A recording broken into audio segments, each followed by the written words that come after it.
Thank you, Mr. Grothman.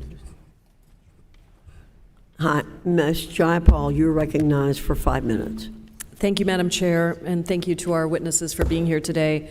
A degree can be the key to economic mobility for low and middle income families, but years of systemic discrimination has made it harder for Black and Latino students to afford tuition, which is why 90% of Black and 72% of Latino students take out student loans.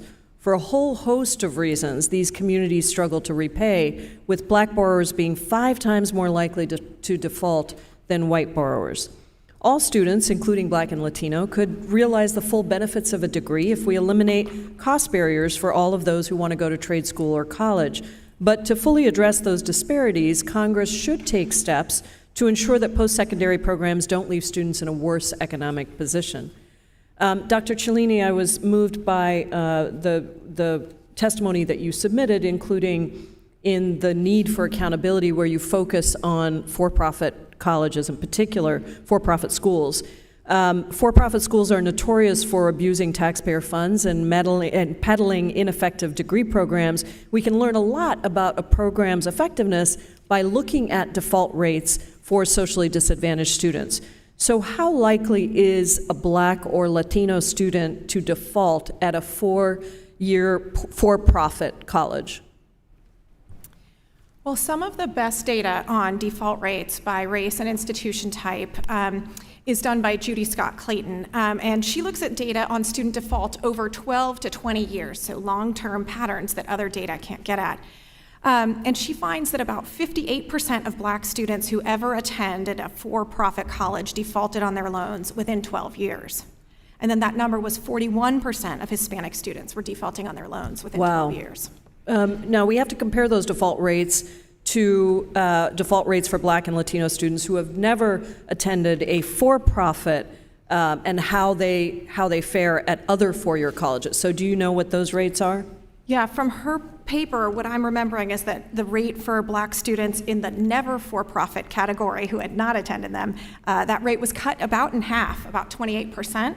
And for Hispanic students, that went way down to about 11%, about a quarter. That is really remarkable data, and it's deeply concerning that there's a real risk for Black and Latino borrowers at for-profit colleges to default more than any other sector.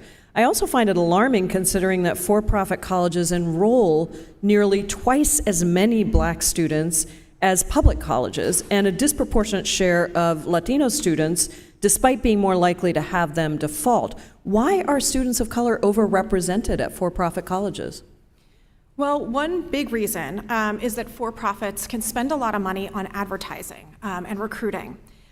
They spend about $400 per student on advertising compared to about $14 per student in the public sector. And this doesn't even include a lot of social media advertising and internet advertising. I also have some research with Latika Chaudhry that shows that for-profits disproportionately tend to spend this advertising money in local areas with higher shares of Black and Hispanic students. There's less data on recruiting numbers, but some evidence suggests that for-profits may spend around $4,000 per student on them. We also know that these institutions tend to locate in higher poverty areas where students are more eligible for aid.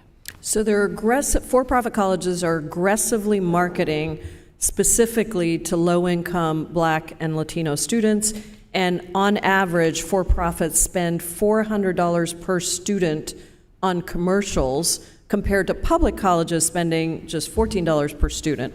And you mentioned about aggressively recruiting and there being less data, but there is some data to suggest that they're aggressively recruiting these low-income students as well.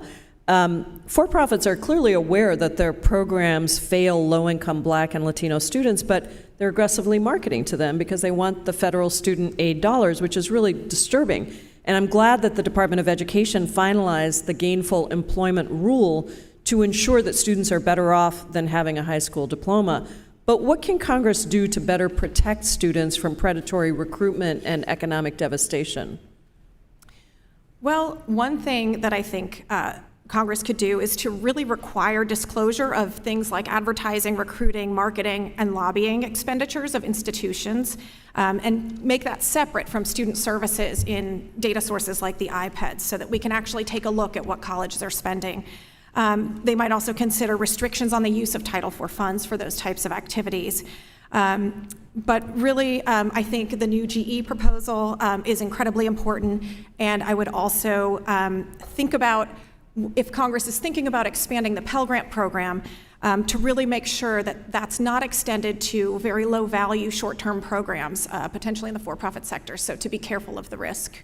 Thank you so and- much. I think it's important to protect students and taxpayers. And Madam Chair, I ask unanimous consent to enter into the record this article called "The Biden Administration Wipes Out $130 Million of Debt for Students Misled by Colorado Career College." I think this is really important in terms of where students are and how we repair some of the damage that's been done.